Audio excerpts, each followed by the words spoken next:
Welcome back to the Late Night Vision Show. This is episode 107.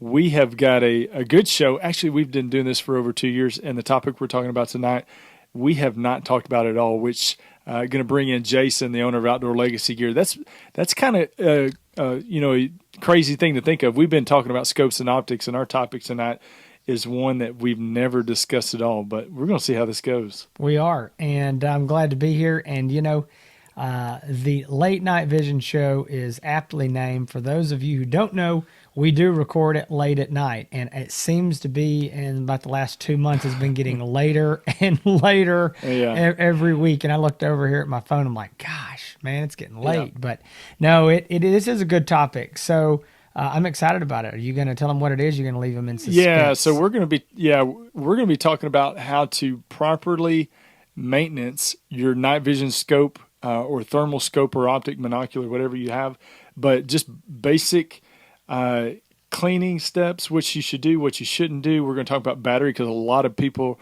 with all these lithium batteries that are now being included with optics have a lot of questions on how to make sure that those last longer and what to do with that. So we're going to be talking about that very soon. There's only one thing that I want to say about that is that, and I hate to be the one being the good old East Texas boy here, to correct your grammar, but we're not going to tell you how to maintenance them. We're going to tell you how to maintain them or how to perform proper maintenance. But potato. Exactly. Hey, you would never know you breaking out the. You would never know it talking to me. But my mom was a major in English in college, and I didn't finish college, so it's.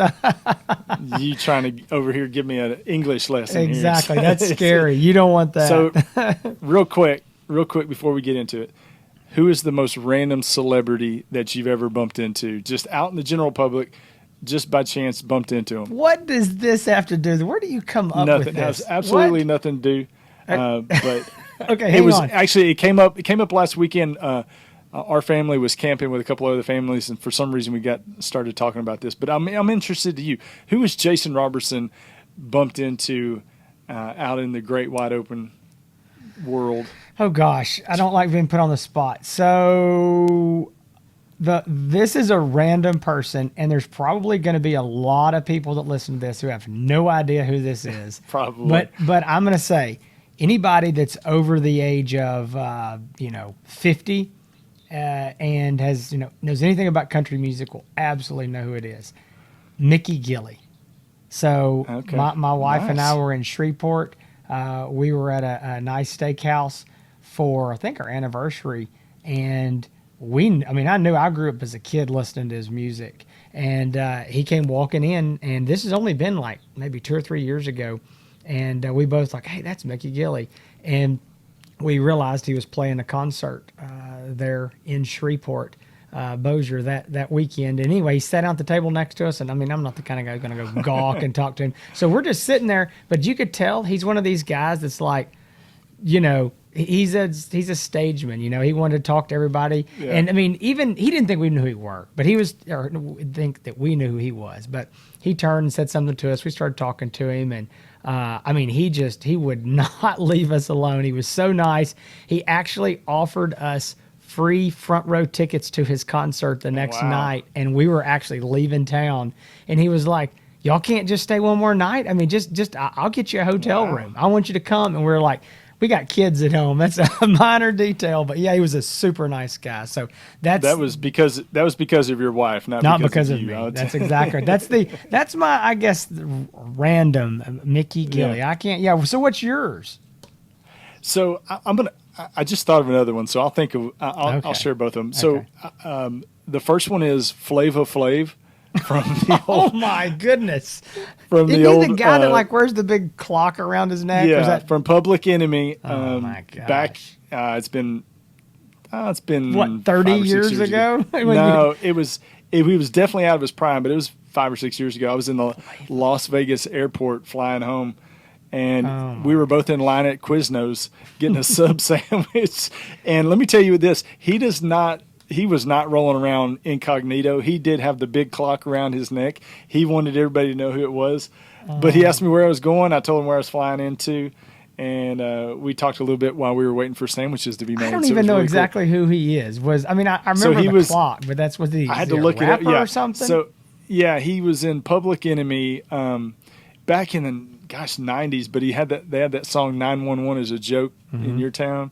But he had when I saw him, he was actually on a show called The Flavor of Love or something. Oh, wow. It was like a dating show or something. Oh my goodness. And so yeah, it was I took a picture, and honestly that was like 7 cell phones ago, so I don't have it anymore. Don't even have your Flavor Flav. The other one was when I was in high school, and another person. It's random that I meet like R&B and rap people because I listen to country. But the other one, I was working at a drugstore in high school, and Erykah Badu. Do you remember her? Who? The name's Erykah Badu. No, what is this? Keep talking. What'd she do? I guess R&B singer. Won a Grammy. I think she won a Grammy. The name's vaguely familiar. Everybody's going to be Googling this right now to see who she is. Erykah Badu. She came in and came in our store. And well, my second one would be 2001. I believe that's the right year. I was at the SHOT Show, which, gosh, how many years ago has that been? Well, 19 years, I guess. And my dad was in this industry for about 35 years. And so I was at the SHOT Show. I was a young buck back then, I guess, early 20s. And I went to the bathroom in a restaurant outside of the show, and Dale Earnhardt Sr. walked in and stood at the urinal next to me. And wow. I was a huge NASCAR fan back then.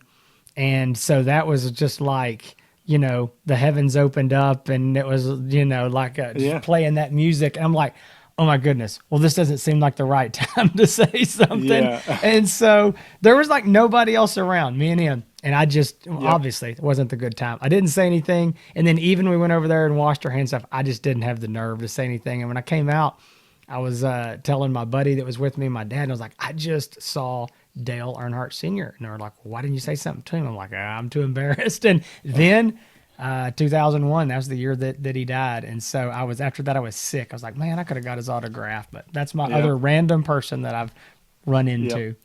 Well, I did meet Jeff Gordon in a Chili's one time also. Jeff Gordon, wow. His kid, they were being seated at their table, and we were standing right next to him, and they were walking their table, and their kid dropped their jacket. So I grabbed the jacket and walked over and said, hey, your kid dropped the jacket. And he said, thanks, man. I was like, all right. Wow. Cool. That's awesome. Enjoy your awesome blossom and your baby back ribs.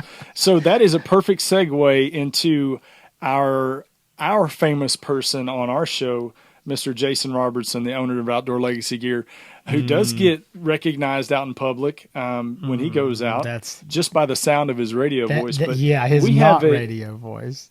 We had a fantastic, nice little. The write-up wasn't about the show, but we did get a mention in an article, and I want to read it real quick, and I'll let you. You're going to read the whole article? No, just the part where they talk about you. It's like multiple about. Hey, this is one of those deals, folks, that I have no idea anything about this, where he's going, what he's doing with the show. This is why I need to take this executive producer title away. He comes up with all this stuff, and I have no idea. So what are you going to do? So no, just the little blurb in the article. One of the best places to learn about all things night vision and thermal is the Late Night Vision Show. It's a weekly podcast on iTunes, Google Play, Spotify. Got over 100 episodes. Talk to a dealer, Robertson said. That's you, Jason Robertson. Wow, you even got a quote with quotations. Yeah. Talk about someone who not only specializes in selling thermal and night vision optics, but who also uses them as well, as quoted by Jason. So that was a nice little blurb in where'd that come out of, Jason? So yeah, that article was written by a listener of the show, a customer, a great guy named Mr. Andy Douglas. And Andy wrote that article, and it is published in Mississippi Sportsman Magazine. And you can find that article. It is called hang on, I got it written down somewhere. Light Up the Dark. Light Up the And Dark, yep. it's, I think there's an online link to that. And we've been talking about that. We were going to talk about this in the show. We've been forgetting. We needed to mention it. We'll put a link in the show notes on YouTube, but you can search for Mississippi Sportsman Magazine and Light Up the Dark. Mr. Douglas wrote that article. It's a very, very well written article. And I'll tell you what I appreciate about it is he took a lot of time. He definitely, knows about night hunting and things, but he wanted to bring in and get some other advice. And so he couldn't find anybody else to call. So he called us and, no, but I talked to him on a couple occasions and he was super nice. He asked a lot of different questions about helping people get into night vision and thermal imaging, for the first time. And so that's a great article. I mean, he goes into some in-depth stuff. I was very, very impressed. He put a lot of complex info and broke it down to really give you a good place to start. So it's a great article, and I do appreciate him reaching out to us and just asking for some advice. And I've talked to him a lot, and he's a great guy. I will put a link to the article in the description of this YouTube video. If you're listening on iTunes, you can hop over to YouTube.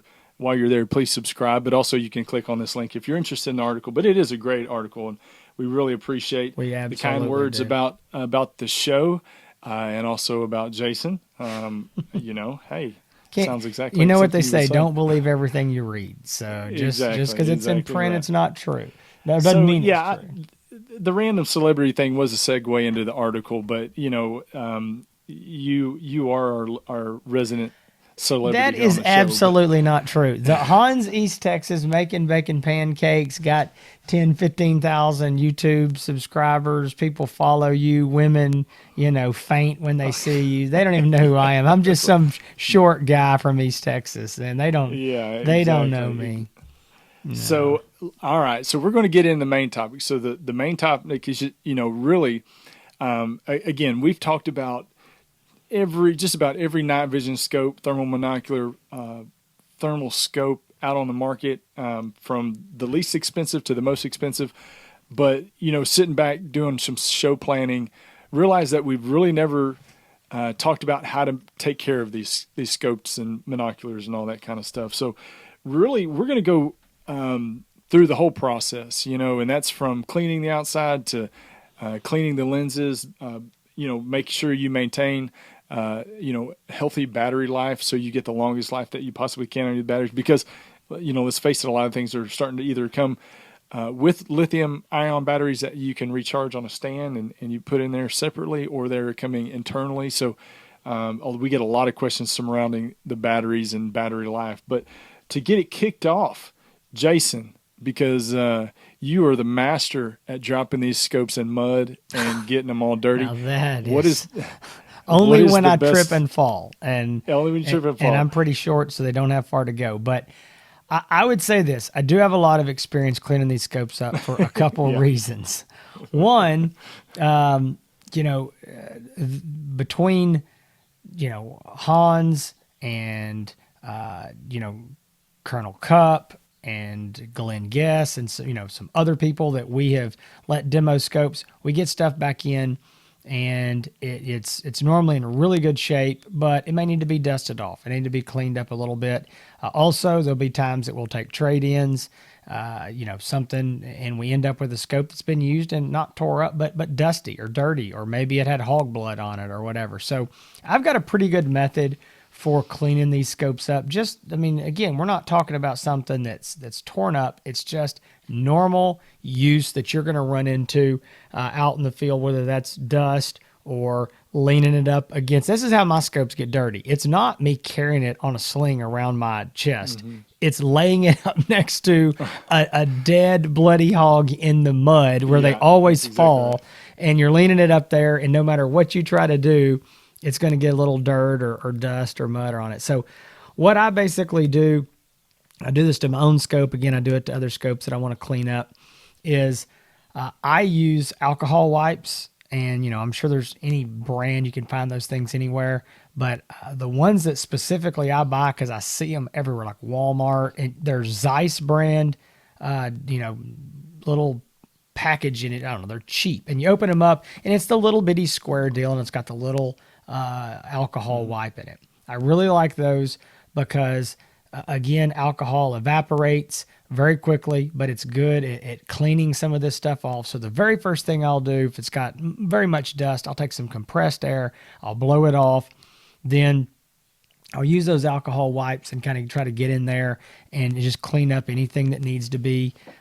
If it needs to be cleaned, I'll take the mount off the bottom of the scope and, clean in there, blow it off. I've got a little thing that I wish I'd brought it up here to show you. It's called like a lens cleaning brush, and it looks like a pin. If you just saw it laying there, you'd just probably think it was like a black pin. But what it is you kind of press this thing, and these little bristles, very soft bristles, come out of the end of it. And they're tiny, and you can actually clean lenses with them. And I don't know what brand mine says on it. It may say Zeiss or something like that. But anyway, you can clean the lens. So I will use that to not only clean the lens, I'll use one of those to dust off the dust or dirt in those little bitty fine places where they might get. And then moving on to the lens, now these lenses, folks, they're germanium. Okay. These aren't glass. And the lens is extremely, extremely expensive, and you want to be careful with it. So don't do something stupid. I had a guy call me one time, and he said, man, I couldn't get it clean. And he said, I just got some kind of a cleaner out from underneath the sink, and I sprayed it on there. And I'm horrified. I'm glad we were on the phone. If he could have seen my face. And he said, it left some film, and he said, I can't get that off now. Oh. And I'm like, well, I can't imagine. I have no idea what you sprayed on there. And then, I was like, what was it? I was like, I don't know, some kind of floor cleaner. I'm like, oh, man. So don't do anything crazy like that. Again, I will use one of those little cloth wipes like that are made for eyeglasses or lenses. Just take that. You can, if there's any kind of water spots, I like to hit those. I will use one of those alcohol wipes if I have to. But generally, a little bit of compressed air and one of those little lens cleaners will do it. If you got anything bigger than that, one of those little lens brushes that I mentioned, I know you can pick those things up anywhere. Look online. They can't be more than $2 or $3. But pick one of those up and you should be good. That's the general maintenance. The very worst I've ever had to do was some of my own scopes that honestly did get mud on them, where leaning them up against a muddy hog, and where it's really bad and hard to get a lot of times is on the focus ring, because a lot of times they're rubber or they're rubber coated and they got little grips that you can kind of grab better.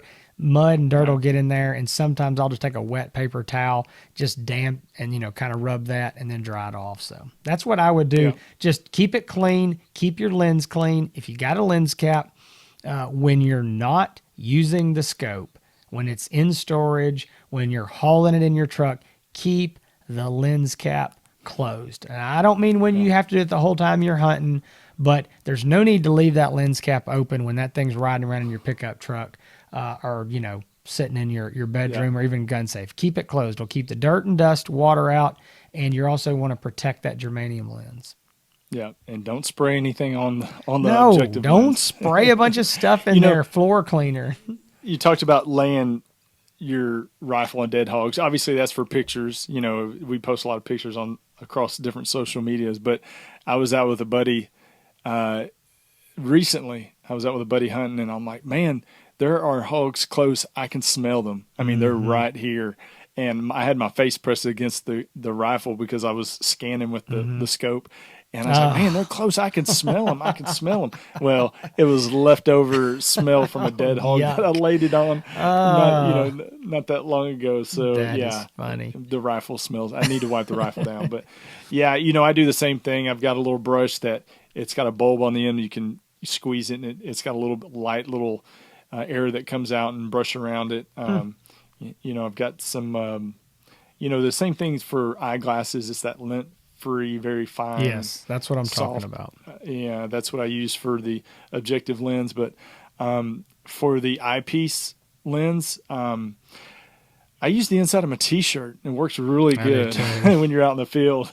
Last night it was humid and foggy, and the eyepiece, when I put it up to my eye, it fogged up, and flipped the shirt all inside out and wiped that eyepiece off, and was good to go. But no, the outside is really pretty basic. There's if you feel nervous or uncomfortable about doing something, then what you're about to do is probably not the right thing to do if you feel nervous about it. So, don't do it. Yeah, don't do it. Don't do it. Don't ever experiment, because it never works out well. Trust me.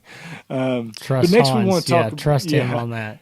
Exactly. So the next thing we want to talk about is battery health. And I've got a list here of 5 ways to keep your battery, the lithium-ion batteries, healthy. And this would include, any scope, the new AGM scopes are thermal monoculars that come with the internal lithium-ion batteries, the Pulsar, the old Pulsar Trails that have the removable battery packs, the Thermions that have the internal and removable. What else am I missing? All the external battery packs. Axions, Accolade, you name it. All the Pulsars, honestly. I mean, except for the older Apexes and the Core RXQ that take, And then, so it is. It's and I think I'm just never we missing anything else. I know that Trigicon and Envision a lot of people use a lot of people use external battery packs as well. Anything that includes a lithium ion battery, and there's a lot of people that are nervous about internal batteries and the fact that you can't remove them, and that's a legitimate concern. Batteries do go out. Sometimes you get them that are bad when you get them. That's very rarely happens, but there are 5 things that you can do to help promote a better and healthier battery. And now, I am not a battery expert. Jason probably knows more about this stuff than I do. And I don't know. When we were doing our pre-show call, he pretty much said that nobody wants to claim they're battery experts. We'll just leave it at that. I just say this. I don't want to say anything that is dumb, because I've seen enough guys who either are legitimate battery experts, or they stayed at a Holiday Inn Express last night and they think they're battery experts. And so I don't want to say something. I've seen guys get into like knockdown, drag out debates about batteries, and I'm just going to shoot y'all straight. I don't care. Okay. So I don't care about the different volts between an 18650 and a 1650. Just tell me what batteries to use and how to take care of them. So I did, but you've got a good article that you read a lot of stuff that made sense. I read several articles, and I wrote down the 5 things that seemed to be the common theme of each of the articles I read. Now, I did go to one site called Battery University, and I made it through half a paragraph, and I was like, I can't understand that's the guys that I'm talking about. It's like it gets way over my head quick. If you can read those articles about batteries and you understand what they're saying, just disregard everything you're about to hear, because this is pretty basic stuff. But this is 5 ways to keep your lithium-ion batteries healthy. So the first thing, Jason and I kind of had a little bit of debate about this on the pre-show call. But because this is one of those things, do as we say, not as we do type of things. Now we're talking. It's the best practice, though. These are best practices, and we try to do all these, but I can't honestly say that I do them. The first one is to promote a healthy battery is use the cord and the charger that came with your Optic. This will ensure that the charger is safe to use, which means it has the correct voltage output to safely charge your battery. And it optimizes the charge so it's done as efficiently as possible. So the one thing they say in these articles is to avoid the rapid chargers. You see them, the ones that say, the lightning chargers that charge it up 2 times faster. They're putting out a higher voltage, which I know somebody's going to correct me. So just I'm skipping all the comments this weekend. I cannot wait. I know. I don't understand it all, but that's just what they said the best practices were. Use the cord and the charger that it comes with. It kind of makes sense, I mean, now I do, I think I've got a couple cords floating around that I charge scopes with. seem to be fine. They haven't been a problem. But again, these are just best practices. So if at all possible, use the scope and charger that it came with, and that will help. Let's just say that. But it ain't gonna hurt. It ain't gonna hurt your scope, I think, if you're using one that's not purchased or it came with your scope. The other one I think is one that I talk about a lot with people, and I think is pretty common knowledge, but just to throw it out there again, avoid leaving your night vision or thermal optic in extreme temperatures in hot and cold cars, as far as the main example. You know, in the summertime, it gets 100 degrees outside. People leaving their scopes on their rifles in their trucks, sometimes when they're driving around, or people up north when it's 30 degrees below zero, leaving their scopes in their cars. Definitely, you don't want to leave it in those type of conditions for a long period of time, because that will definitely zap the life out of your battery. So I think that one's pretty common sense. I know there's a lot of people out there, but that may be new too. But don't do that. That ain't good. No. Avoid. This was something that I kind of opened my eyes a little bit. Avoid charging your unit in extreme temperature. You okay over there? No, I'm coughing. I've got it like a tickle in my throat, and gosh, I'm trying to. You're getting all excited about battery talk, man. We might I know. have to do this I again. need a mute for my microphone. I don't have that mute button, and I'm over here trying to hold in a dry cough. So yeah, and I'm too lazy to mute you during the edit process, so we're just gonna roll with it. So the third one is avoid charging your unit in extreme temperatures. Again, a lot of people charge their scopes in their truck, and it's really hot in your truck or really cold in your truck. You definitely want to avoid doing that. Those conditions, those extreme high temperatures or low temperatures, put a lot of strain and stress on those lithium-ion batteries. So the best thing to do, if you can, it's not always possible, but charge it in your house before you go. Charge your extra batteries in your house before you go, and avoid doing that when it's really hot or really cold outside. The fourth one, now this one, a lot of people ask about this because there's a lot of people out there that don't hunt all the time. You know, they may hunt once a month, they may hunt once a year, and it's basically when they're leaving their scope and it's just sitting for long periods of time, what should they do about that battery? They ask, should I charge it every so often, or, you know, do I need to leave it at full charge and then charge it again if it gets low? The recommendations and the best practices from the articles that I've seen are, it said to try to leave your optic at around 50% of charge, so half fully charged. If you're going to sit it still for long periods of time and not use it, obviously make sure it's turned off and it's not being stored in someplace hot, someplace cold. The common theme here: avoid extreme hot and extreme cold if you can possibly, but if you're going to store it for long periods of time, make sure it has around 50% charge. Leave it sit still if you're going to leave it for a long period of time. That's the best practice on that. And the last one is to minimize the time the battery is at 0 or 100%. Both extremely high and low states of charge stress the battery out. And we don't want to stress the battery out because there's no medicine going to take for its anxiety. So make sure if it's dead, don't leave it dead for a long period of time. I mean, if you use it all night and you know you're not going to hunt for 2 months, don't just let it, sit there at 0% for 2 months. Put a little bit of a charge on it, get, up there around 50%, then let it sit. But and I'm guilty of this too, because I'm so afraid I'm going to run out of batteries. I will charge it up to 100%, go out and use it that night, charge it up again. I'm constantly charging it, and because I'm afraid that I'm going to run out of battery when I need it. But you don't want to leave it 100% all the time. Don't want to leave it plugged in all the time. So, like you said, the recap: avoid charging in extreme hot, extreme cold. Don't leave it in extreme hot or cold for long periods of time.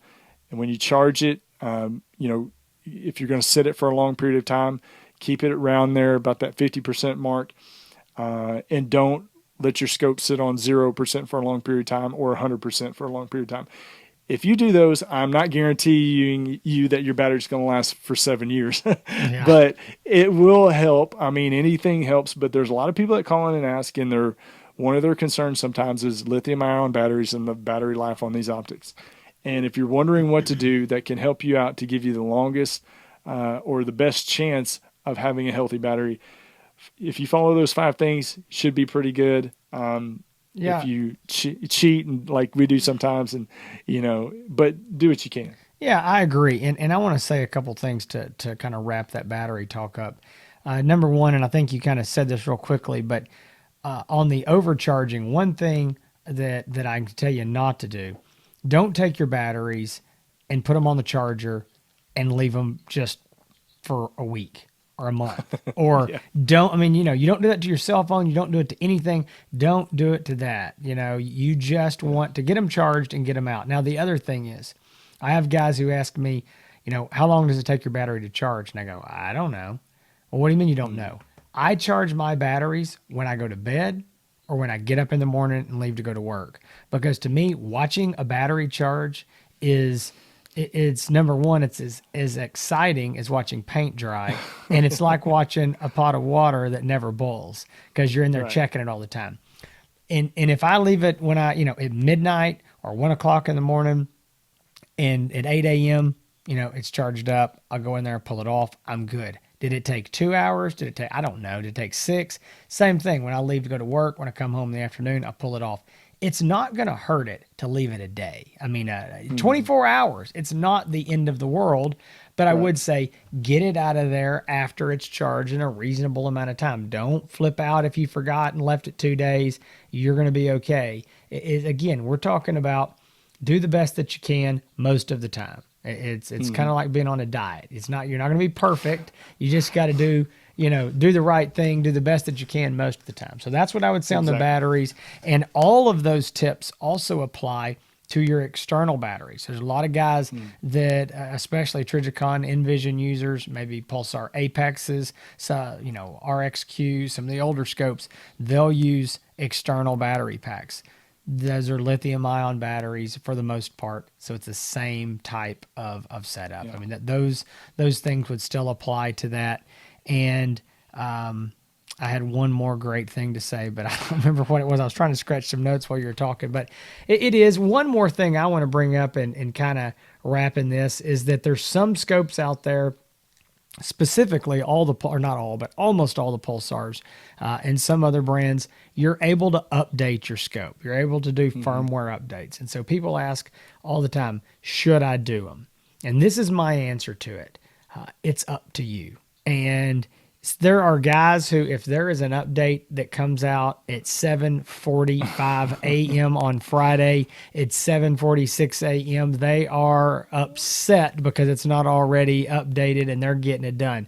I talked to a guy last week who had a 3-year-old Pulsar and a Trail, loved it, and we're talking about some of the new stuff, and he had never done an update to it, not one since he'd bought it.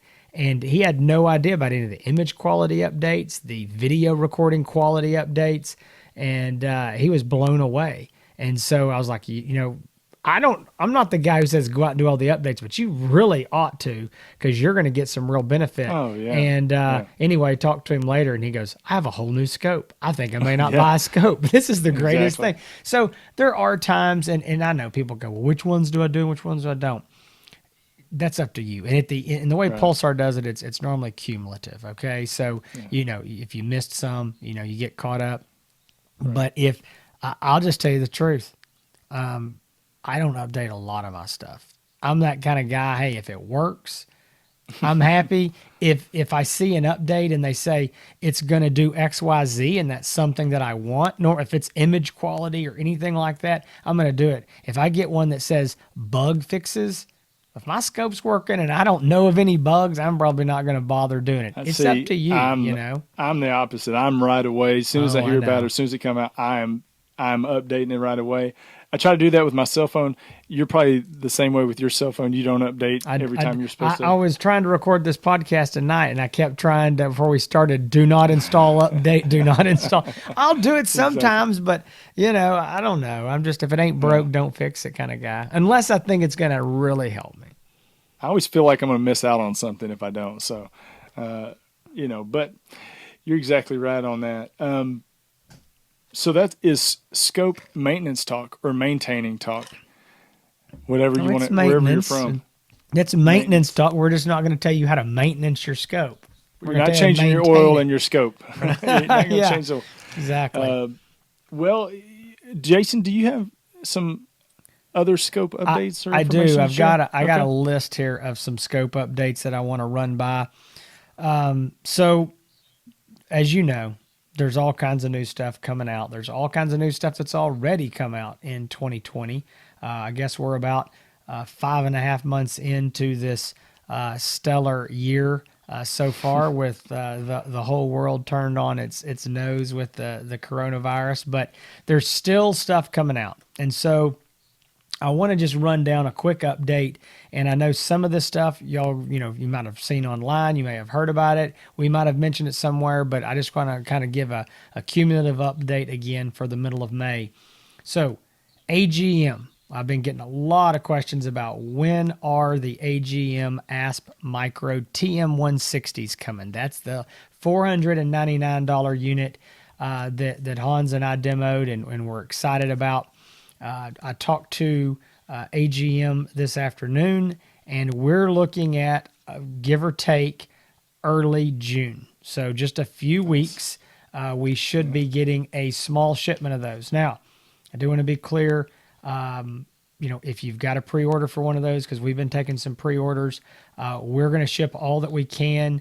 I don't know. I do know there's going to be an allocation, so we're not going to get all that we ordered. They do have a second larger shipment that's going to cover all those orders that will be coming, I think later in June. So anyway, just stick by for that. A lot of people have asked, when are we going to review it? Hans and I have already used it, but we do want to see it again, the final version, and we'll get our hands on it.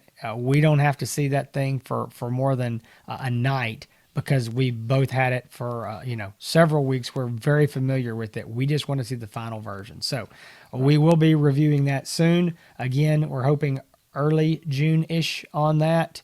And then also the two new secular thermal rifle scopes from AGM. There is a TS25. That'll be a $2,600 optic, and a TS50, and I believe that's going to be $3,300.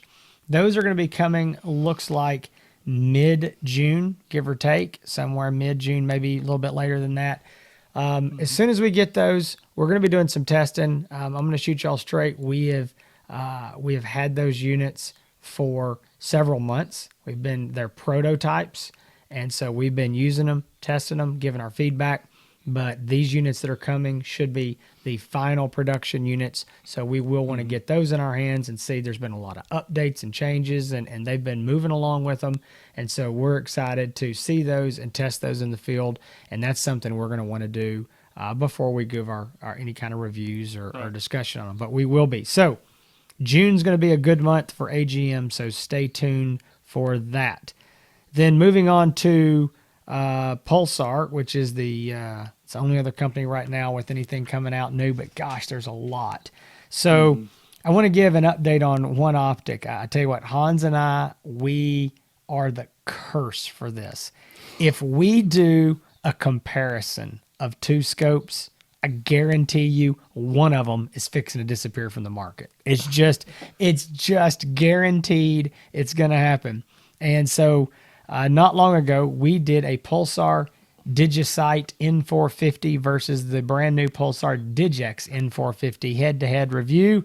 And drum roll, the Digisight N450 is no longer available in these United States of America. Man, I didn't know. That's news to me. No, it is. And so, yeah, I've known for a little while. I think I literally found out within a week of us doing that.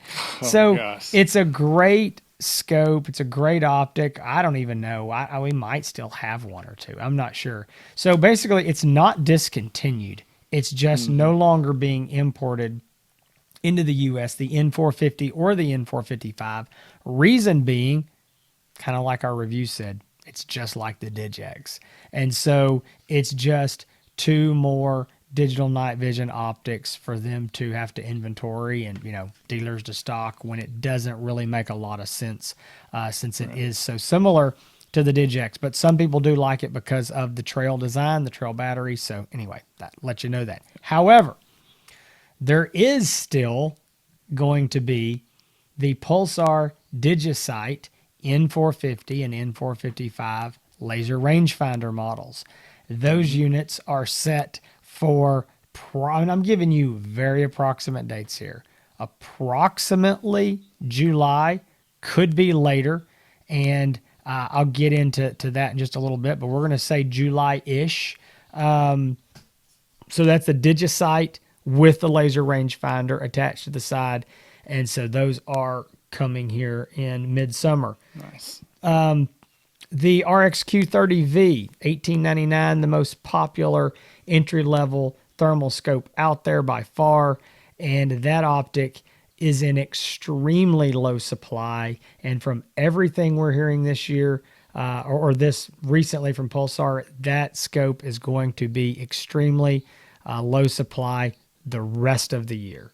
They're not expecting any change in supply, and it has been taken down very, very low, the shipments that are coming in compared to what we would normally get in normal months. And so we've got a little small back order list, people waiting on those. I would say those optics are going to be very, very difficult to find sitting on the shelf honestly, they're telling me all year, but I would say at least all summer. And, I don't know, we can cross our fingers and hope something changes for the fall or winter. But right now, low supply on those. The XQ50 Thermion, as we've already reviewed on this show, the shipments are coming in. They were coming in pretty strong. We've hit a little bit of a lull on those. We would expect those to continue. They're going to keep coming in and hopefully catch up with all the demand there. XQ38 Thermion, that is already the #1 selling thermal rifle scope in America, and it does not exist yet. So, and I'm serious about that. That is the #1 most popular scope. We have got a ton of pre-orders on it. People are calling every single day about it. That optic looks like it could be here anytime in the next 4 to 8 weeks. We're hoping sooner than later. And I will tell you, just because it comes in doesn't mean it's immediately available. As I've been telling everybody that's got on our pre-order list, and I'm just crystal ball speculating, it could be 2 to 3 months before we fill all those orders after they come in. So we're waiting on that. We're very excited about that unit. It's just going to be, it already is, like I said, the best seller, and that's not an exaggeration. Moving along, the Axion Key XM22, that unit has been shipping, but it's still considered a new unit. Looks like the current supply on those is going to be pretty low for the next month or so. We hope to see some more of those kind of breaking free and coming. I mean, nothing, it's just, I don't know, right now the supply is low on them. The XM30 keys are coming in a little bit better, but we hope to see more of those as summer breaks out around June, July. Also, the Pulsar Accolade 2.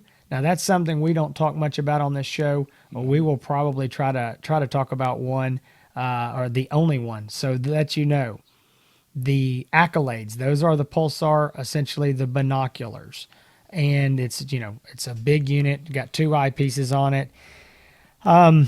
All those units are going to be discontinued, and there'll only be one U.S. model, and it will be the Pulsar Accolade 2 XP50 laser rangefinder model. So it's going to be the high-end full meal deal, the best of the best, and it's going to be about $6,500. That will be the only unit. Those units right now are still waiting to be imported. Anything that has a laser rangefinder on it's got a laser, the FDA has to approve that to actually be imported. And so that's a process. So right now, those are basically ready, but the FDA has to approve those for import, and we're just kind of sitting on high center. So that could be, there's no time frame. It could be a few weeks. It could be a few months. I would expect at least, another couple months on those. And so we could get into that with the laser rangefinders on those Digisight LRFs as well. So that's just kind of a wait and see. I'm looking at midsummer on that. And then last but not least is the Pulsar Trail Laser Rangefinder 2, the Trail LRF 2 models. There's only going to be an XQ50 and an XP50, and we're looking at most likely late summer on those. And so that is a wrap up on that. This stuff's basically just going to be trickling in between from AGM, from Pulsar. We've talked about the Sightmark Wraith, that 4K, that's been postponed until the fall. So between all this stuff, I will be very surprised if almost every month between now and September, October, if we're not seeing a new Optic trickle in. And so there's lots of stuff. There'll be lots of reviews. Hans and I have got stuff. We're still waiting to review the Axion XM30S. That's a unit that we've had for a while now, but Hans and I really want to do some side-by-side with the older Axions. I'm putting Hans on the spot here because he told me he's going to get that done this week. So I know that he is, but we want these reviews, folks. We do our best to not only just use them, but to try to put them by other stuff and compare them the best we can. And sometimes that gets to be difficult when we're comparing it to an optic that's discontinued. So it's something we can't easily put our hands on, and we've got to find a customer, somebody's got one. And so we will be reviewing that ASAP, but we've still got a pile of stuff to review. Mm-hmm.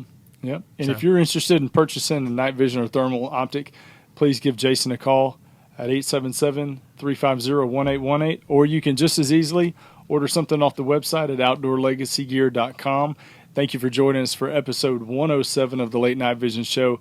I hope you found out and learned something new. I sure did a lot about this battery stuff. So it was a good topic. I'm glad we did it, and it only took 2 years for us to finally get to it. So, hey, better late than never, right? That's exactly right. So if you watch us on YouTube and you enjoy watching us on YouTube, please subscribe to us there, the Late Night Vision Show. If you're on iTunes, Google Play, Spotify, please give us some gold stars or thumbs up or whatever they do over there, but show your love and support. We love doing this show for you on a weekly basis, and any of those type of things that give us higher rankings only helps us out more. So you can find Jason on Facebook, Instagram, and also on YouTube at Outdoor Legacy Gear. You can find me on YouTube and Instagram at Hans ETX. That's HANS ETX. I just released my Pulsar Helion 2 XP50 review last week. We're going to be doing the Thermion XQ50 full review this week, coming up very soon. So I appreciate your support over there on those channels.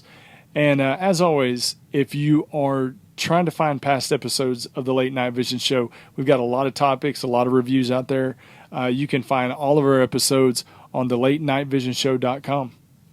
Absolutely. Folks, we appreciate you staying with us and listening to us blab on. Hopefully you learned something or were entertained, or maybe if this is just what you go to sleep to. Whatever it is, we thank you for coming back every week, and we hope to see you again next week. And as always, stay safe in the fields and keep making those bacon pancakes.